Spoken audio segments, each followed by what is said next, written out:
ప్రజలకు ఉన్నటువంటి ప్రజా సమస్యలపై పరిష్కారం చేసే దిశగా పనిచేయాల్సినటువంటి బాధ్యతలు మర్చిపోయి విఆర్ఓ మహిళపై అభ్యస్కరమైనటువంటి పదాలతో తన వాట్సాప్ మెసేజ్ చేస్తూ నువ్వు నా కోరిక తీర్చాలి, నువ్వు నా కోరిక తీర్చావంటే నీకు అడిగింది నేను ఇస్తా అంటూ అభ్యస్కరమైన మెసేజ్లతో గత సంవత్సర కాలంగా వేధింపులు గురి చేస్తానే ఉన్నాడు. మరి ప్రజలకు ప్రజా సమస్యలపై ఆరా తీయాల్సినటువంటి ఒక ఎంఆర్ఓ మండల మెజిస్ట్రేట్ అయ్యింది కూడా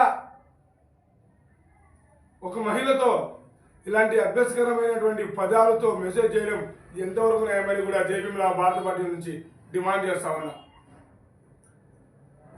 తిరుపతి జిల్లాలో ఉన్నటువంటి జిల్లా కలెక్టర్ గారిని జేపీఎంరావు భారత పార్టీ నుంచి ఒకటే డిమాండ్ చేస్తున్నాం. తిరుపతి జిల్లా నాయుడుపేటలో ఉన్నటువంటి ఎంఆర్ఓ ఏదైతే మహిళపై అభ్యస్కర పదాలు మెసేజ్ చేస్తూ తన ఇంటికి వెళ్ళి బెడ్రూమ్లో బట్టలన్నీ విప్పి నా కోరిక తీర్చాలని బలవంతపు చేసినటువంటి ఎంఆర్ఓని విధుల నుంచి వెంటనే సస్పెండ్ చేసి ఆయనకి లైఫ్లో ఇలాంటి ఉద్యోగం మరొక్కసారి రాకోకుండా డిస్మిస్ చేయాలని జేపీఎంరావు భారత పార్టీ నుంచి డిమాండ్ చేస్తున్నాం.